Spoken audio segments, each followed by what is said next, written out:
تو عرض یہ ہے کہ ہاں جی کچھ فرما رہے ہیں. میں آپ کا نقطہ نظر سمجھ گیا ہوں کہ یہ اس طرح سے مستند نہیں ہے کہ اس کو مطلب پکڑا جائے مضبوطی. جی ہاں، یہ کسی بھی شیعہ کتاب میں شیعہ مصادر سے نہیں ہے. یہ سب سے پہلے مخالفین کے کتب میں، شیعہ کتاب میں اس کو واقعی صفین، ناصر بن مزاحم نے واقعی صفین کی کتاب میں نقل کی ہے، لیکن کن سے نقل کیا؟ مخالفین سے، شعبی سے نقل کیا ہے. اور وہ شعبی بھی وہ خود وہاں پہ موجود تھا یا نہیں تھا، یعنی جنگ صفین میں موجود تھا یا نہیں تھا، اس میں بھی بات ہے، اس میں بھی کچھ پیچیدگی ہے، وہ اتنا کلیئر نہیں ہے کہ وہ صفین میں موجود تھا بھی نہیں. اگر چلے موجود بھی ہو بھی نا، شعبی ہمارے نزدیک وہ کوئی شیعہ نہیں ہے اور کوئی ثقہ نہیں ہے.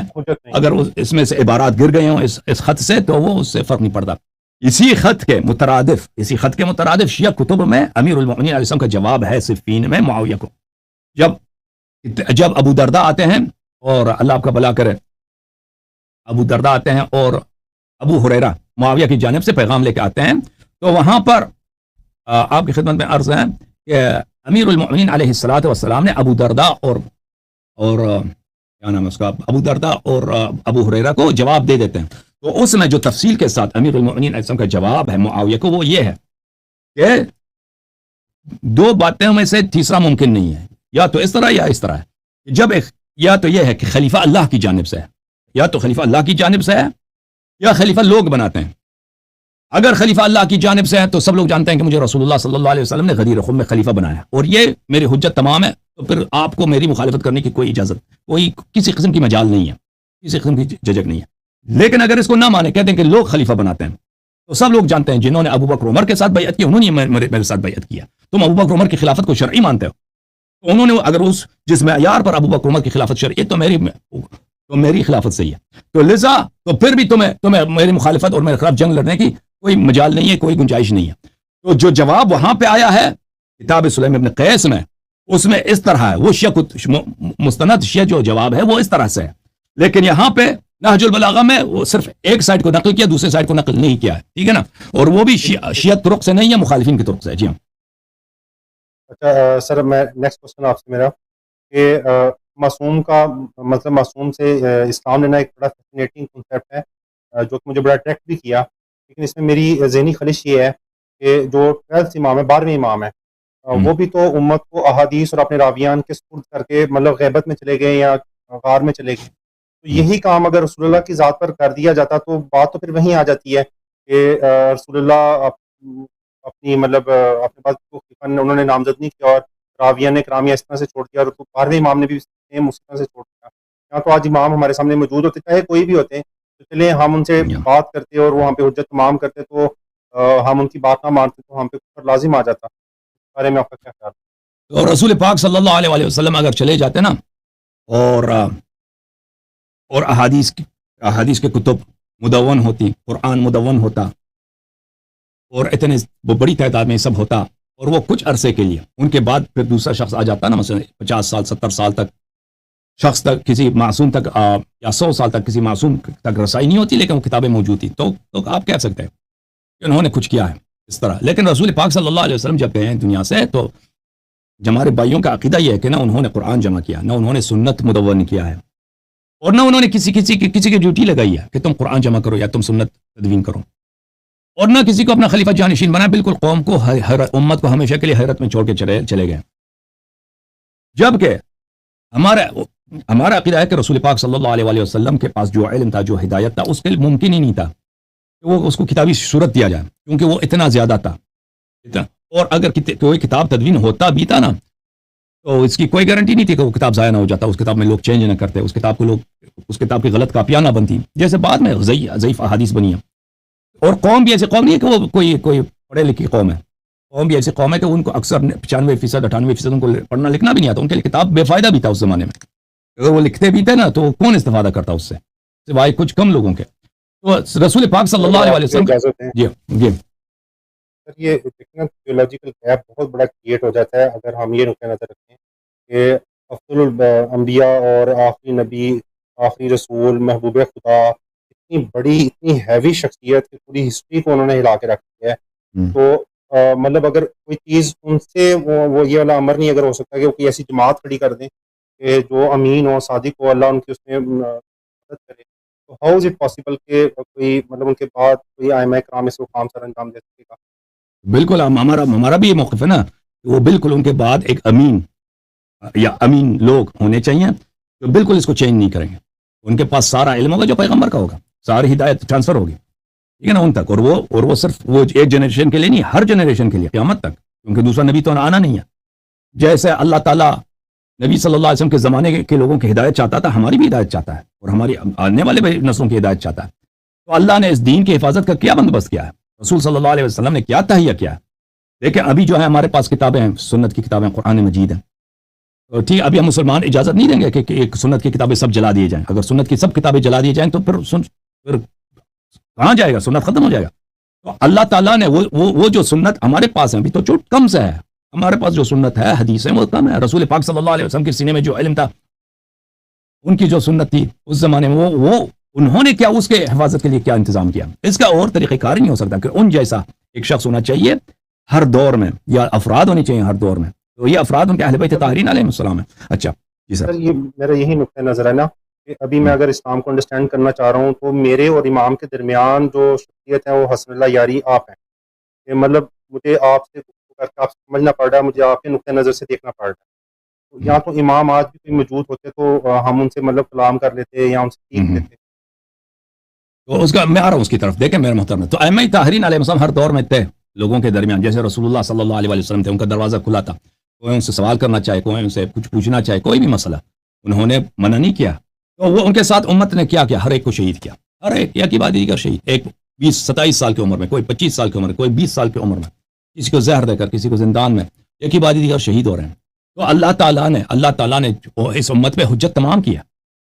جب اس امت نے بلا ظلم کے, بلا ظلم نہیں یہ کہ وہ مجرم تھے, وہ انہوں نے کوئی کسی کی نہیں, بلا جرم کے امام حسین علیہ السلام کو ان کے بچیوں کے سامنے ان کو بے دردی سے شہید کیا. ان کے اس سے پہلے کہ ان کو شہید کریں, ان کے بھائیوں کو, ان کے بیٹوں کا بری طرح سے انہوں نے سر کاٹا ہے. ان کے 6 مہینے کے بچے کو لے کے آئے کہ اس کو پانی دے دو, پانی نہیں دیا. اس کے جب 6 مہینے کے بچے کو شہید کیا, پھر اس کے بعد ان کی رسول پاک صلی اللہ علیہ وسلم کی بیٹیوں کو. آخر اگر یہ کافر ہمارے نبی صلی اللہ علیہ وسلم کے اتنے دشمن ہیں, یہود و نصارہ اتنے دشمن ہیں, جن کے دل میں جو کٹر جو یہودی وغیرہ ہوتے ہیں, ان کو پیغمبر صلی اللہ علیہ وسلم کو اچھی نظر سے نہیں دیکھتے, آپ کو پتہ ہے. جی اگر وہ کرتے تو کوئی بات. یہ امتی تھے اپنی ہی نبی صلی اللہ علیہ وسلم کی بیٹیوں کو تو انہوں نے قیدی بنایا, وہ بھی ایک قلیل مدت کے لیے نہیں, اور ایک شہر سے دوسرے شہر تماشا کرا کے لے گئے. تو اس امت نے جو ظلم کیا ہے اہل بیت علیہ السلام پر, اللہ تعالیٰ نے اگر آخری حجت کا دروازہ کھلا رکھتا کہ ان کے ایڈریس معلوم ہوتی تو ان کے ساتھ وہی ہوتا, ان کے بابا کے ساتھ ہوا, ان کے جد کے ساتھ ہوا, ٹھیک ہے نا, وہی کہانی پھر دہرایا جاتا. لیکن ان کا جو مشن ہے وہ مشن نہیں, شہید ہونے کا مشن نہیں ہے, وہ بھی اللہ کی جانب سے, رسول پاک صلی اللہ علیہ وسلم کا وعدہ ہے. امام مہدی علیہ السلام اللہ کی جانب سے ان کو وہ مشن ہے کہ وہ پوری دنیا پر کلمہ لا الہ الا اللہ محمد رسول اللہ اور قرآن اور سنت کی حکومت قائم کریں. ان کے لیے آپشن نہیں ہے کہ اگر وہ شہید ہو جائے ان کے بعد اگلا امام موجود ہے وہ کرے گا. ان کے بابا کے پاس تھا, ان کے جد امام حسین علیہ السلام کے پاس یہ تھا, شہید ہو رہے ہیں تو ان کے پاس ہے, کوئی بات نہیں, اگلا موجود ہے. ان کے پاس یہ آپشن نہیں ہے. اللہ تعالیٰ نے ان پہ واجب دیا ہے, پیغمبر صلی اللہ علیہ وسلم نے وعدے دیے ہیں کہ وہ کام کریں گے کہ پوری دنیا پر اسلام میں جو بدعتیں آئی ہوں گے ان کا خاتمہ کریں گے, اور جو لوگ اسلام کو نہیں مانیں گے تو ان کو یا زبردستی یا رضا کے ساتھ ان کو اسلام کے دائرے میں داخل کریں گے, اور اسلام ہر گھر میں داخل ہوگا پوری دنیا میں جتنے لوگ ہیں مشرق و مغرب میں. تو یہ اس کے لیے ممکن ہی نہیں ہے, کہ سوائے اس کے کہ وہ ظالمین کے گرفت سے دور رہیں. اس امت, یہی امت جنہوں نے قتل کیا بار بار اپنے نبی صلی اللہ علیہ وسلم کے اہل بیت کو, ان کی گرفت سے دور رہیں. اور یہ کوئی انوکھا طریقہ کار نہیں ہے. حضرت موسیٰ علیہ السلام جب فرعون سے ڈر رہے تھے کہ ان کو قتل ہو جائے گا, وہ خود بھاگ گئے تھے, فرار ہوئے تھے. قرآن میں موجود ہے کہ خائف بھی تھے اور فرار بھی کیا تو مدائن, اور کئی سال تک کسی کو پتہ بھی نہیں تھا کہ موسیٰ علیہ السلام کہاں ہیں, کسی کو پتہ نہیں تھا کہ موسیٰ علیہ السلام کہاں ہیں. حضرت یوسف علیہ السلام کو جب ڈر ہے اپنے بھائیوں سے کہ میرے بھائی مجھے قتل کر دیں گے, کنویں سے ان کو نکال کے وہ غلامی میں بیچ دیں گے ان کے بھائی. اگر وہ چاہتے اس کو قتل بھی کرتے نا اپنے بھائی کو, اگر وہ وہاں مصر میں رہتا 1-2 سال مزید اس کو قتل بھی کرتے. موسیٰ ان کے بھائی آتے ہیں, ان کے مصر میں آتے ہیں, ہم بڑے بیچارے ہیں وہاں پہ قحط آیا ہوا کنعان میں, یوسف علیہ السلام بادشاہ ہوں مصر کے, معرفی نہیں کرتے اپنے آپ کو کہ میں تمہیں وہی تو ہوں کہ تم نے میرے ساتھ یہ کیا تھا. ان کو مہمان رکھتے بھی ہیں, کھانا بھی کھلاتے ہیں, بہت گندم وغیرہ بھی دے دیتے ہیں, ان کو واپس کرا لیتے ہیں. تو یہ تو ایک عقلائی طریقہ کار ہے اگر ایک شخص کو دشمنوں سے ڈر ہے، دشمنوں سے خوف ہے، دشمن اس کی جان کو ماریں گے، اور وہ دشمن اس کے اتنے طاقتور ہیں کہ وہ ان کو شکست نہیں دے سکتا، اگر وہ ان سے مخفی ہو جائے، یہ تو قرآنی سنت ہے، رسول پاک صلی اللہ علیہ وسلم خود مکے میں وہ غار میں جا کے چھپے تھے، غار ثور میں ہجرت کے وقت. تو کہنے کا مقصد یہ ہے کہ اگر ابھی کوئی شخص مثلا کہہ دے کہ میرے لیے حجت، میرے پاس حجت نہیں، تو اتنا حجت تو ہے، حجت بہت ہے قرآن مجید میں اور احادیث میں دلائل کے ساتھ، براہین کے ساتھ، کہ بہت ساری باتوں کا جواب ہے. میں نہیں کہتا ہر بات کا جواب ہے، بہت ساری باتوں کا جواب ہے. اس کے باوجود اگر کسی شخص کے ذہن میں ایسی سوال ہے کہ اس کو نہیں ملا، یا اس کو اگر ملا بھی ہے، اس کو خواہش ہے کہ بھئی مزید آ جائے، تو اس کا بہت آسان ہے. ہمارے امام زندہ ہیں، وہ علن لوگوں کے سامنے نہیں ہے، لیکن سرنی کسی سے ملتے نہیں ہیں. میں نے بار بار لوگوں سے کہا کہ کوئی شخص امام علیہ السلام، کافر ہو، مسلمان ہو، ہندو، کوئی بھی شخص امام علیہ السلام سے مل سکتا ہے. اور بہت سارے لوگ ملے ہیں، بہت سارے لوگ ملے. میں نے خود بہت سارے لوگوں سے میری ملاقات ہوئی زندگی میں کہ انہوں نے امام علیہ السلام کو دیکھا، حضرت خضر علیہ السلام کو ان کے ساتھ دیکھا، بات کی ہے ان کے ساتھ، بار بار بات کی ہے. میں نے بہت سارے لوگوں کو دیکھا. اس کے لیے یہی چاہیے ہوتا ہے کہ انسان طلب کرے اس مسئلے کو، اللہ سے طلب کرے، اللہ تعالیٰ دے گا انسان کو. اگر اس کے صحیح طرح سے طلب کرے گا، اس کو مل جائے گا. یہ بھی مل جائے گا. یہ راستہ کھلا ہے، دروازہ کھلا ہے، یہ بند نہیں ہے. جی سر. سر نیکسٹ میرا کوشچن ہے کہ جب میں نے تھوڑی اسٹڈی کی ہے شیعہ اسلام کو، مجھے یہ مسئلہ درپیش آ رہا ہے کہ ہر شیعہ فرقے کے اپنے اپنے اہل البیت ہیں. مثال کے طور پہ کتنے افراد محمد بن حنفیہ لے لیں، امام زید جو امام باقر کے بھائی تھے، اور دیگر ائمہ کرام جو نیچے آئے. تو حالانکہ میں نے آپ کی لیکچر سنی اور اس میں مجھے یہ چیز انڈرسٹینڈ ہوئی کہ بی بی فاطمہ کے پاس ایک ٹیبلٹ تھی جس میں 12 اوصیہ کے مکمل نام، ہمہ بلدیت موجود تھے. اتنی بڑی حجت آپ کے خاندان میں اور اہل بیت میں موجود ہو، اس کے باوجود حضرت علی کی اولاد ہی اس مطلب امامت کے عقیدے کو نہ سمجھے اور اپنی امامت کا اعلان کرے، تو یہ بڑا کنفیوزنگ سا مطلب چیز ہو جاتی ہے ایک عام انسان کے لیے. تو آپ نے قرآن بھی تو پڑھی ہے نا، حضرت نوح علیہ السلام بھی تھا، ان کا بیٹا بھی تھا، ٹھیک ہے نا. وہ حضرت نوح علیہ السلام نے 950 سال انہوں نے تبلیغ کی ہے. وہ اس کے بیٹے کو شک تو نہیں تھا کہ ان کے بابا کتنے اچھے آدمی ہیں، کتنے نیک آدمی ہیں، اس کے پاس معجزات ہیں، اس کو شک تو نہیں تھا. نہیں، اصل میں حضرت نوح کی اولاد پہ امامت نہیں ہے، مطلب وہ ہماری وہ کسی پہ حجت نہیں.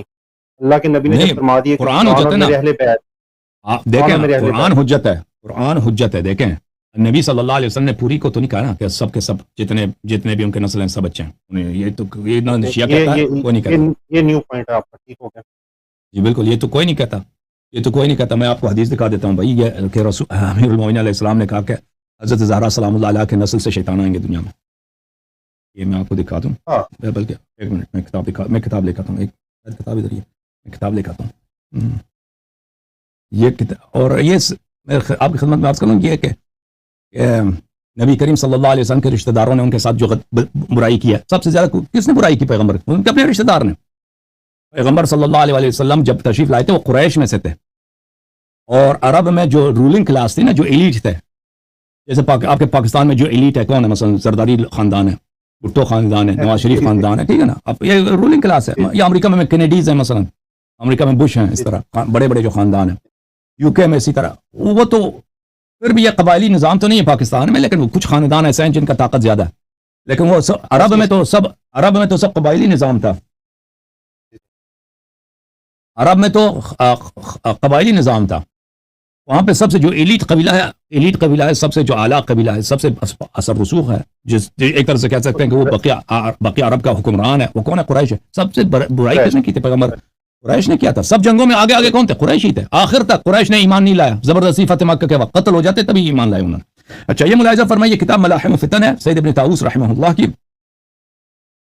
کتاب منشورات الرضی. یہاں پر بلی فی نہی ایک باب ہے، صفحہ نمبر 122 میں، باب نہی مولانا علی علیہ السلام اولادہ ان یخرج احد منهم قبل المہدی، کوئی انقلاب نہ کرے. امیر المؤمنین علیہ السلام نے اپنی اولاد کو نہیں کیا، منع کیا کہ امام مہدی علیہ السلام کے آنے سے پہلے آپ میں سے کسی کو حق نہیں ہے کہ تم تلوار اٹھا کے خروج کرو، قیام کرو حکمرانان وقت پر. تو اس میں یہ ہے، وہ حدیث ہے، اس کو لمبی ہے، اس میں ایک جملہ ہے، وَإِيَّاكُمْ وَالدَّجَّالِينَ مِنْ وُلْدِ فاطمہ. وَإِيَّاكُمْ ایام نہیں ہے، ایاکم ہے، برحذر رہو کہ دجال آئیں گے حضرت زہرا سلام اللہ علیہا کے اولاد سے. یہ دجال کس کو کہتے ہیں؟ شیطان کافر. دجال یعنی انسان کو دھوکہ دیتا ہے، فراڈی. من ولد فاطمہ فإن من ولد فاطمہ دجالین، فاطمہ السلام اللہ علیہ کے نسل سے دجال آئیں گے. تو اس طرح تو نہیں ہے کہ جتنے نبی صلی اللہ علیہ وسلم کے رشتہ دار ہیں وہ سب بچے ہیں. تب بچے تھا ابی لہب متب، حضرت نوح علیہ السلام کے آپ اس کے بیٹے کی کہانی جانتے ہیں. تو ائمہ طاہرین علیہ السلام کی یہ جو میں آپ کی خدمت میں عرض کروں، ان کے خاندان میں بہت سارے افراد تھے جنہوں نے ائمہ علیہ السلام کو بہت ستایا ہے، بہت تنگ کیا ہے، ان کو بہت اذیت کی ہے. یہ بنی عباس جو تھے نا، یہ سب بنی ہاشم میں سے ہیں، یہ چچازاد بھائی ہیں. امام جعفر صادق علیہ السلام کے چچازاد بھائی ہیں سب. انہوں نے ائمہ علیہ السلام کو یکی بعد دیگر بے دردی کے ساتھ شہید کیا. یہ سب سید تھے، آپ ان کو خمس بھی دے سکتے ہیں بنی عباس کو. اور اسی طرح بنی فاطمہ میں سے بہت سارے افراد آئے ہیں جنہوں نے عیسیٰ ابن زید ہے. عیسیٰ ابن زید اس محمد ابن عبداللہ ابن الحسن ایک شخص تھا، اس نے مہدی ہونے کا ادعا کیا تھا مدینے میں امام جعفر صادق علیہ السلام کے زمانے میں. اس نے منصور کے خلاف بغاوت کیا تھا. مدینے سے اس نے منصور کا جو گورنر تھا اس کو بگا کے نکال دیا تھا. کچھ عرصے کے لیے امام جعفر صادق علیہ السلام نے اس کو بہت منع کیا، تم ایسا نہ کرو تم قتل ہو جاؤ گے. تو اس نے مانا نہیں. تو اس کا جو یہ سب زیدی تھے، انہوں نے امام جعفر صادق علیہ السلام کو جیل میں ڈال دیا تھا اور ان سے کہا تھا کہ تم ہمارے ساتھ بیعت کرو، بیعت نہیں کرو گے تو ہم آپ کا منہ توڑ دیں گے. بہت ہی بدتمیزی کی تھی ان لوگوں نے. اور انہوں نے حضرت جعفر طیار علیہ السلام کے حضرت جعفر طیار جناب مسلم کے پوتے کو لات اور مکے سے مار مار کے اس بیچارے کو شہید کیا تھا. تو اس طرح بہت زیادہ ہے، یعنی کم نہیں ہے، بہت زیادہ ہے کہ ائمہ طاہرین علیہ السلام کے پوتے، ان کے بھائی وغیرہ. دیکھیں یہ چیز جو ہے نا کہ لوگ دنیا طلب ہوں کہ مجھے حکومت ملے، کیونکہ یہ لوگ دیکھتے تھے اپنے سامنے جو علوی تھے نا، حضرت علی علیہ السلام کے نسل سے جو سادات تھے، یہ اپنے آنکھوں سے سامنے دیکھ رہے تھے کہ دیکھیں بنی امیہ نے ہم پہ کتنا ظلم کیا ہے اور حق ہمارا بنتا ہے. بنی امیہ کو حق تو نہیں، ہمارا بابا علی علیہ السلام ہے، خلافت ان کا حق تھا. پھر ان کے بعد جو بنی امیہ نے قبضہ کیا، امام حسین علیہ السلام کو شہید کیا. تو یہ اپنے آنکھوں سے دیکھ رہے تھے کہ بنی عباس کتنے ذلیل تھے. اور یہ جو ہے ان کا عباس کا کوئی اتنا کردار بھی نہیں ہے تاریخ میں، خدمت بھی نہیں ہے. ان لوگوں نے محنت کیا، بنی عباس نے محنت کیا ہے. بنی عباس گئے لوگوں کے ساتھ، انہوں نے کمپین کیا ہے. بنی عباس نے بڑے عرصے تک بہت کمپین کیا ان لوگوں نے. گئے خراسان گئے تھے یہ لوگ. اور کس بات سے؟ یہی سی بات کہ ہم اہل بیت میں سے ہیں، ہم نبی صلی اللہ علیہ وسلم کے رشتہ دار ہم ہیں. اور نہیں کہتے تھے کہ ہمیں حکومت ملنا چاہیے، کہتے تھے اہل بیت میں سے ایک فرد کو ملے گا. خلیفے کا نام نہیں بتاتے تھے. تو انہوں نے اور جو مسلمان تھے اس زمانے میں، خراسان میں، ایران میں، ماوراء النہر میں، یہ لوگ تو لازمی بات ہے، ان کو اہل بیت علیہ السلام سے محبت ہوتی تھی. احادیث ان کو سناتے تھے، امیر المومنین علیہ السلام کے فضائل سناتے تھے، امام حسین علیہ السلام کی شہادت سناتے تھے ان کو کہ دیکھ بنی امیہ وہ لوگ ہیں جنہوں نے اہل بیت علیہ السلام کے ساتھ یہ کیا. تو ان کو بڑا ان لوگوں نے جوش دلایا. تو نتیجہ یہ ہوا 20-30 سال کی محنت کے بعد یہ بہت لشکر لے کے آئے، بہت عظیم لشکر لے کے آئے تھے خراسان سے. ابو مسلم خراسانی کے کمان کے اندر ابو مسلم آیا تھا، بری طرح سے بنی امیہ کو شکست دی. ان کے خلیفے کو قتل کیا تھا. دمشق میں داخل ہو گئے تھے، ان کا جو کیپٹل سٹی تھا دمشق، فاتح کے طور پہ داخل ہو گئے تھے. خلیفہ ان کا فرار ہو گیا اور انہوں نے بنی امیہ کے سب سرداروں کو جمع کیا مہمانی کے لیے. بنی عباس نے مہمانی کیا، ہم آپ کو پارٹی دے رہے ہیں سب کو. ہاں کیا بھائی بن گئے. ان کو جب بلایا کھانے پہ جب بلایا سب کو، تو بنی امیہ کا جو وہاں پہ وہ تھا منصور کا خود منصور وہاں پہ تھا، منصور دوانقی، ابو جعفر منصور وہاں پہ تھا. تو اس نے وہاں پہ آواز اٹھایا، این حمزہ ابن عبد المطلب. ٹھیک ہے نا، جب سب کھانے پہ بیٹھے ہیں، ابھی کھانا شاہی کھانا لگا ہے، فاتح کے طور پہ داخل ہوئے ہیں. بنی امیہ تو کچھ بھاگ گئے تھے، ان میں سے جو کیونکہ سب تو بھاگ نہیں سکتے تھے، ان کا کیپٹل سٹی تھا، ان کا بہت سارے سردار جنرل وغیرہ پکڑ لیا تھا. تو ایک دفعہ آواز کیا، این حمزہ ابن المطلب، حمزہ کہاں ہے؟ تو یہ سب کو پتہ چل گیا کس کا، کیونکہ حمزہ وہی تو تھا نا نبی صلی اللہ علیہ وسلم کے چچا ہیں. ان کو کس نے قتل کیا ہے؟ ہاں، معاویہ کی ماں نے وحشی کو کہہ دیا کہ بھئی قتل کر دو تم اس کو، میں تمہیں آزاد کر دوں گی. اور پھر اس کا جگر وغیرہ بھی کاٹا تھا. پھر اس نے کہا این علی، این الحسین ابن علی، این علی ابن الحسین. ایک شہداء کا نام لیا اس نے، یہ لوگ کہاں ہیں؟ تو بیچارے وہ جو جنرل تھے بنی امیہ کے شکست خوردہ اب ان کے اسیر ہو چکے ہیں. وہ تو سمجھ رہے تھے کہ ہم ادھر پارٹی کھانے آئے ہیں، یہ ہم پہ انعام کرے گا، ہمیں سب کو ادھر ہی سر کاٹ دیا. ان سب کا سر ادھر ہی کاٹ دیا، ان کو ذلیل کیا. اور پھر معاویہ کو قبر سے نکال کے ان لوگوں نے جلا دیا. بہت انہوں نے کام کیا بنی عباس نے. تو کہنے کا مقصد یہ ہے کہ علوی جو تھے، فاطمی جو سادات تھے اس زمانے میں، اپنے آنکھوں کے سامنے دیکھ رہے تھے حق تو ہمارا بنتا ہے. میں شارٹ میں آپ کے کنسیپٹ میں نے یہ گریب کیا ہے کہ امت نے تو چلے شیعہ نقطہ نظر سے جو غداری کی ایون اہل بیت کے اندر سے، مطلب اہل بیت کی لوگوں نے بھی غداری کی. عرض یہ ہے، یہ اپنے آنکھوں کے سامنے دیکھ رہے تھے کہ حق تو ہمارا بنتا ہے، لیکن بنی عباس نے محنت کی ہے، ان کو حکومت مل گئی ہے. حالانکہ بنی عباس، یہ منصور دوانقی تھا، ان کا جو اصل لیڈر تھا اس کا نام ابراہیم الامام تھا، اس کا بڑا بھائی تھا، وہ اس کو مروان الحمار نے قتل کیا تھا بنی امیہ، حکومت لینے سے 2 سال پہلے، فتح سے 2 سال پہلے وہ پکڑا گیا تھا، مر گیا تھا. تو ان لوگوں نے خفیہ طور پر محمد ابن الحسن کے ساتھ، محمد ابن عبداللہ ابن الحسن کے ساتھ، جو امام حسن علیہ السلام کا پوتا، اس کے ساتھ ان لوگوں نے بیعت کیا تھا. حکومت اگر ہمیں ملے، خلیفہ وقت آپ ہیں، لیکن بنی عباس نے غداری کی اس کے ساتھ، علویوں کے ساتھ، فاطمیوں کے ساتھ غداری کی. ان کو حکومت ملی ہے تو انہوں نے ان کو حکومت نہیں دیا. تو کہنے کا مقصد یہ، ان کو اپنے آنکھوں کے سامنے دیکھ رہے تھے کہ حق تو ہمارا بنتا ہے، حق حکومت کا حق ہمارا بنتا ہے. کس نے لیا؟ بنی عباس نے لیا. انہوں نے محنت کی، تو ہم یہ محنت کیوں نہ کریں؟ تو وہ لوگوں کو بلاتے تھے تلوار کی طرف، جہاد کی طرف. دیکھو یہ بنی جس طرح بنی امیہ باطل ہیں، اسی طرح بنی عباس باطل ہیں، تم ہماری مدد کرو. تو لازمی بات ہے، خلافت اس زمانے میں جو سب سے بڑی پوزیشن ہے دنیا میں. ابھی لوگ جو ہے نا وہ ایم بننا چاہتے ہیں یا وزیر اعظم بننا چاہتے ہیں یا صدر بننا چاہتے ہیں. اس زمانے میں یہی تھا کہ آپ کو خلافت مل جائے. خلیفہ بننے کا طریقہ کار یہی تھا کہ آپ جو امامت کا ادعا کریں، آپ لوگوں کو اپنی طرف بلائیں کہ میری سپورٹ کرو، میں آپ کا امام وقت ہوں، تلوار اٹھاؤ اور میری سپورٹ کرو. تو یہ جو حضرات تھے جو امامت کا ادعا کرتے تھے، یہ اس طرح نہیں کہتے تھے کہ ہم منسوس ہیں. وہ کہتے تھے کہ جو بھی بنی فاطمہ میں سے ہو اور وہ جہاد کرے، تلوار اٹھائے، بس وہ امام ہے. زیدیوں کا یہی عقیدہ تھا. تو اس طرح بہت سارے لوگوں نے اس طرح امامت کا ادعا کیا. لیکن یہ ادعا کس لیے کرتے تھے؟ وہ اس لیے حالانکہ وہ خود معترف تھے. زید خود معترف تھا کہ امامت امام جعفر صادق علیہ السلام کی ہے. یحییٰ ابن زید معترف تھا کہ امام جعفر صادق علیہ السلام. اس کے باوجود وہ امامت کا ادعا ان لوگوں نے، زید کے لیے تو نہیں، زید کے متعلق بعض اخبار ہیں کہ اس نے امامت کا ادعا کیا تھا، لیکن زیدیہ لوگ ادعا کرتے تھے. اب محمد ابن عبداللہ ابن الحسن بھی وہ معترف تھا امام جعفر صادق علیہ السلام کا، اس کے باپ بھی معترف تھا، لیکن یہ امامت کا ادعا کرتے تھے. اس لیے دنیا کی محبت میں، جیسے ابھی لوگ وزیر اعظم بننا چاہتے ہیں نا، صدر بننا چاہتے ہیں، اس زمانے میں لوگ بادشاہ بننے کی فکر میں ہوتے تھے. تو یہ لوگ، ان لوگوں کے اس خاندان میں اس بات کے اگر دعوے دار نکل جائیں، بعض نوجوان جو بہت ہی کرزمیٹک ہیں، جو بادشاہ بننا چاہتے ہیں، لوگ بھی ان کے احترام کرتے ہیں، اور اس سیاسی حالات میں کہ انہوں نے اپنے سامنے اس کا پہلے بھی ایک خاکہ دیکھا ہے، تجربہ کیا کہ بنی عباس کو کس طرح حکومت ملی، تو اس میں کوئی تعجب نہیں ہے. جی سر. اچھا سر، نیکسٹ میرا کوشچن یہ ہے کہ امامت اب اتنا بڑا عہدہ ہے اور منصوص من اللہ ہے، اور سیدنا حسن علیہ السلام جب تخت نشین ہوئے ہیں، یعنی خلافت میں آئے ہیں، تو میرا ذہن اس چیز کو سمجھنے سے قاصر ہے، چاہے کچھ بھی ریزن ہو، ان کو حکومت امیر شام کے سپرد نہیں کرنی چاہیے تھی. اس پہ ذرا مختصر اپنا نقطہ نظر. اس کا میں نے جواب کئی دفعہ دیا میرے بھائی. مس ہو گیا ہوگا، معذرت چاہتا ہوں. جب امیر المؤمنین علیہ الصلوۃ والسلام کی شہادت ہوئی ہے، تو اس زمانے میں صفین میں جو ہوا ہے، یہ تھا کہ معاویہ کو شکست ہونی تھی. معاویہ نے کیا کیا؟ معاویہ اور عمرو بن العاص نے، انہوں نے قرآن نیزوں پر اٹھایا تھا، اور قرآن کے نیزوں پر اٹھانے سے انہوں نے یہ کیا تھا کہ بھئی قرآن ہمارے اور آپ کے درمیان فیصلہ سنائے گا. حالانکہ قرآن کسی کا فیصلہ نہیں سناتا، فیصلہ سنانے والا شخص ہوگا. قرآن تو ایک کتاب ہے بھئی، وہ کچھ بھی وہ کب کہے گا کہ بھئی دونوں آدمی کے درمیان ابھی میرا آپ کے ساتھ نزاع ہے، قرآن بیچ میں رکھ دیں، قرآن مجید کوئی فیصلہ تو نہیں سنائے گا. قرآن کو کوئی پڑھے گا تو فیصلہ سنائے گا نا. تو ان کی جانب سے ایک فراڈ تھی کہ وہ جنگ رک جائے، کیونکہ وہ تباہ ہونے والے تھے. تو جب انہوں نے قرآن نیزوں پہ اٹھایا تھا، اس کے بعد امیر المومنین علیہ السلام نے کہا تھا اس قرآن کی فکر نہ کرو، تم جنگ لڑتے رہو. تو ان لوگوں نے، لشکر والوں نے نہیں مانا تھا ان کی بات. وہاں سے خوارج کا آغاز ہوا تھا. خوارج نے کہا کہ ہم کافر ہو گئے، سب لوگ کافر ہو گئے. کہاں پر؟ صفین میں کافر ہو گئے، دوبارہ اسلام میں داخل ہو جاؤ.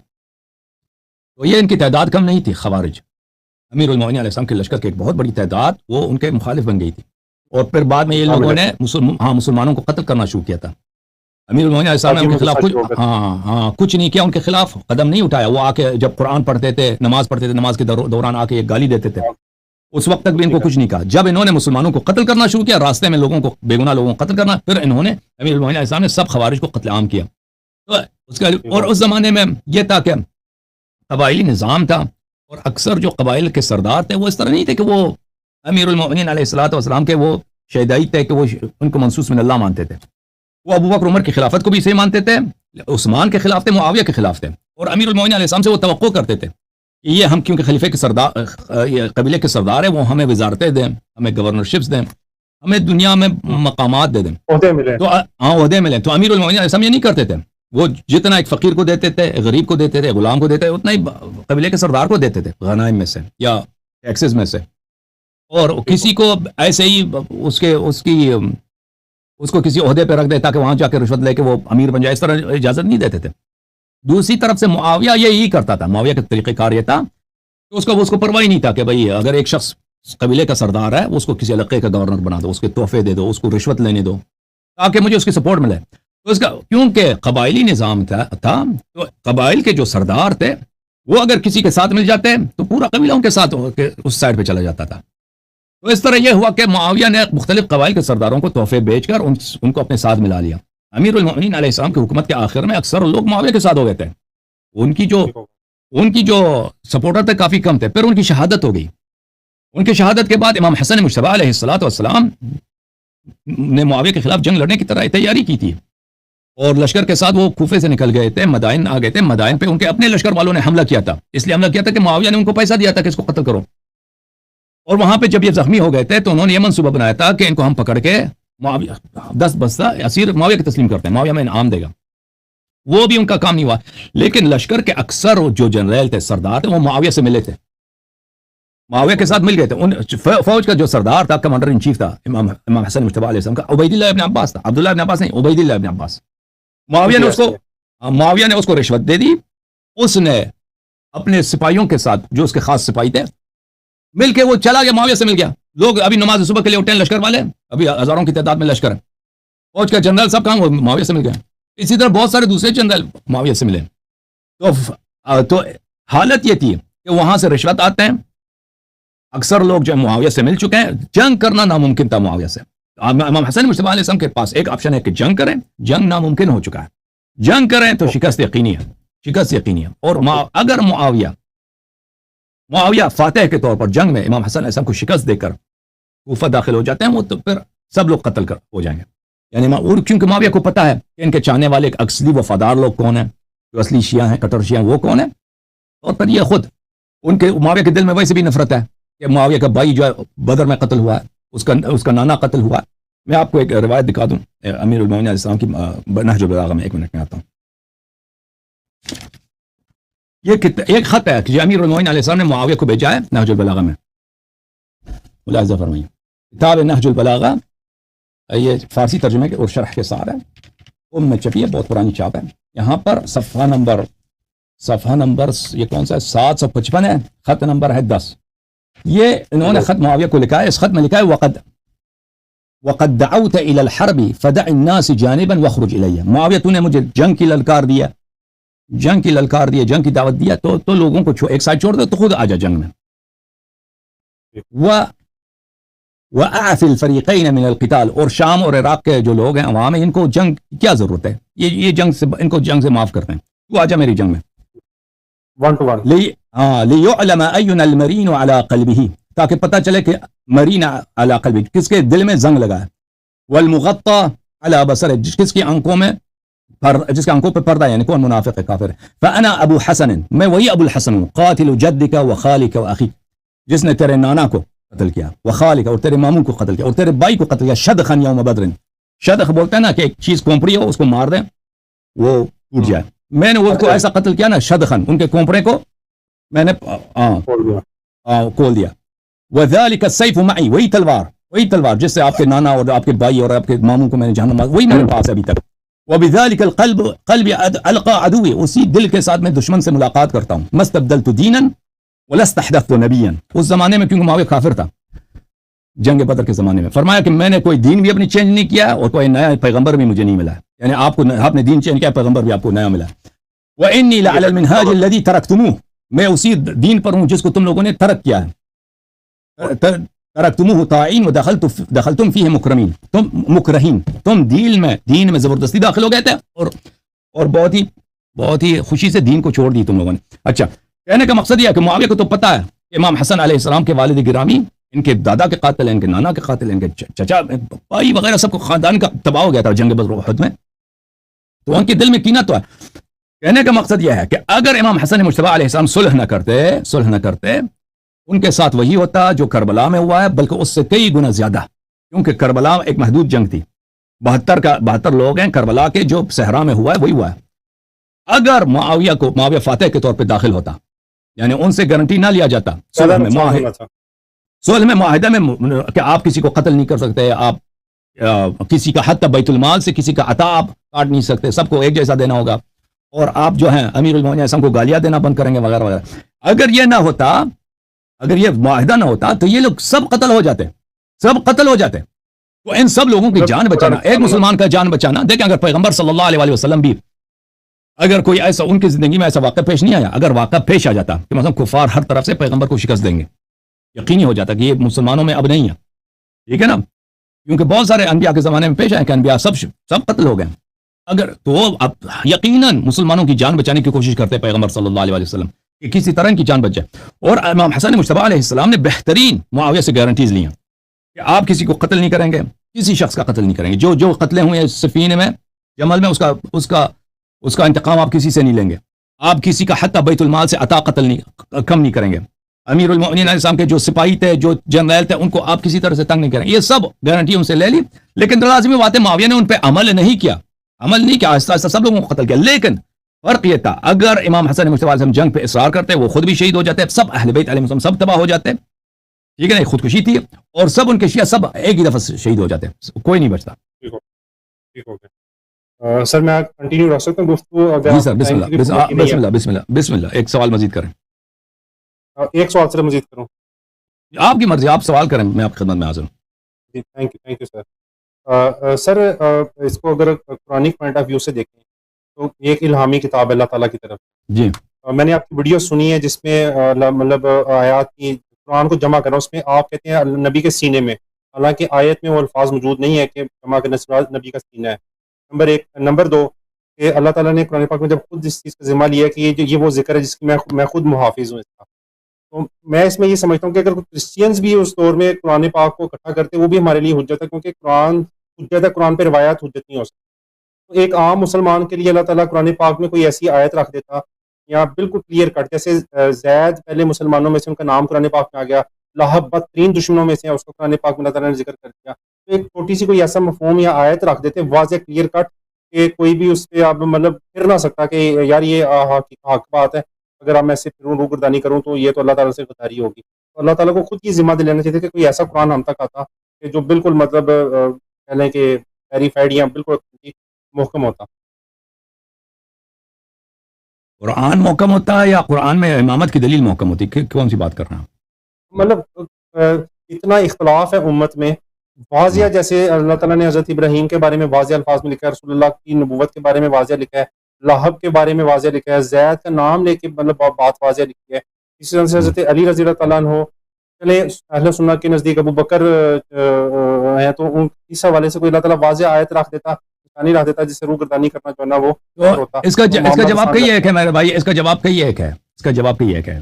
دیکھیں عزیز، پہلی بات یہ ہے کہ قرآن مجید کے متعلق ہمارے پیارے بھائی مخالفین کا نظریہ یہ ہے کہ قرآن 7 مختلف ایڈیشنز کے ساتھ نازل ہوئے ہیں، 7 مختلف حروف پہ نازل ہوئے ہیں، اس میں سے 6 غائب ہیں. تو یہ کہ کون کہہ سکتا ہے کہ اس دوسرے 6 مزید ایڈیشنز میں کیا تھا؟ قرآن کے 6 مزید ایڈیشنز میں، ٹھیک ہے نا، اللہ نے نازل نہیں کیا، کس کو کیا معلوم اس میں کیا تھا؟ جب وہ ہے ہی نہیں، آپ کیسے کہہ سکتے ہیں؟ جب اگر آپ ایک حدیث ہوتی، 2 حدیث ہوتی، ہم چھوڑ دیتے. اتنے زیادہ احادیث ہیں، ٹھیک ہے نا، کہ قرآن کے کئی ایڈیشنز تھے، 7 ایڈیشن تھے، 7 حروف تھے، اور وہ الفاظ میں ایک دوسرے سے مختلف تھے.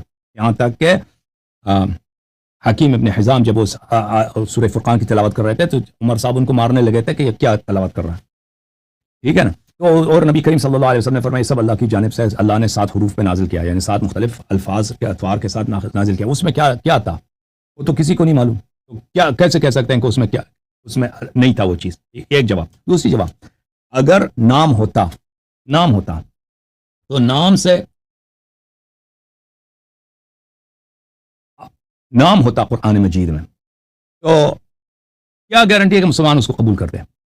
کیونکہ قرآن مجید میں بہت ساری چیزیں ہیں جو آج مسلمان نہیں مانتے. مثلا قرآن مجید میں فَمَا اسْتَمْتَعْتُمْ بِهِ مِنْهُنَّ فَآتُوهُنَّ أُجُورَهُنَّ فَرِيضَةً، جب تم کسی عورت کے ساتھ متعہ کرو تو اس کا پیسہ اس کو دے دو، پیسہ اس کو دے دو. اس میں لفظ متعہ بھی آیا ہے، اس میں یہ بھی آیا کسی عورت کے ساتھ اگر متعہ کرو اس کا پیسہ اس کو دے دو. اس کے ذیل میں احادیث بہت سارے ہیں کہ اس سے مراد نکاح موقت ہے، نکاح مؤجل ہے. مسلمان اس کو نہیں مانتے، جو قرآن کی نص ہے. قرآن کی مخالفت کریں گے اس کو نہیں مانیں گے. تو یہ کوئی گارنٹی ہے؟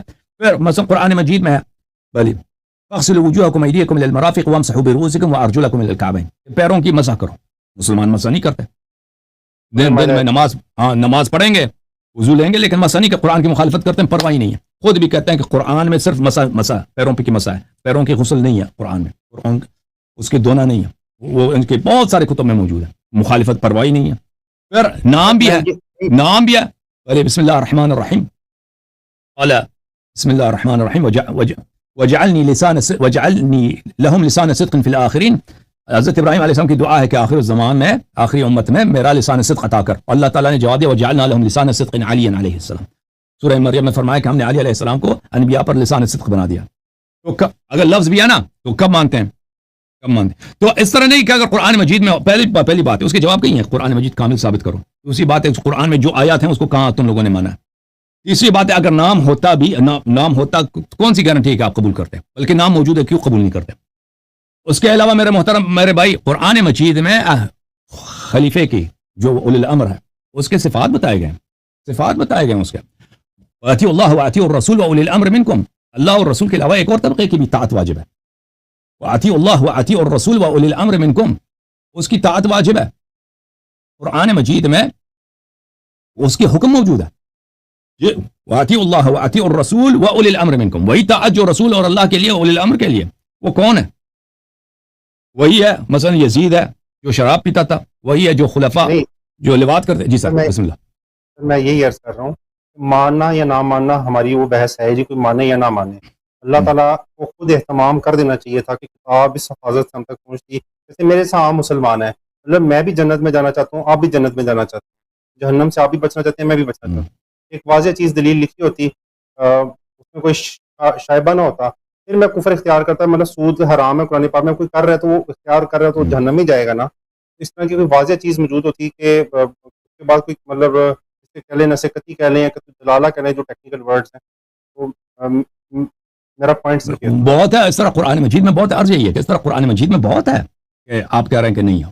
انما ولیکم اللہ ورسولہ والذین آمنوا الذین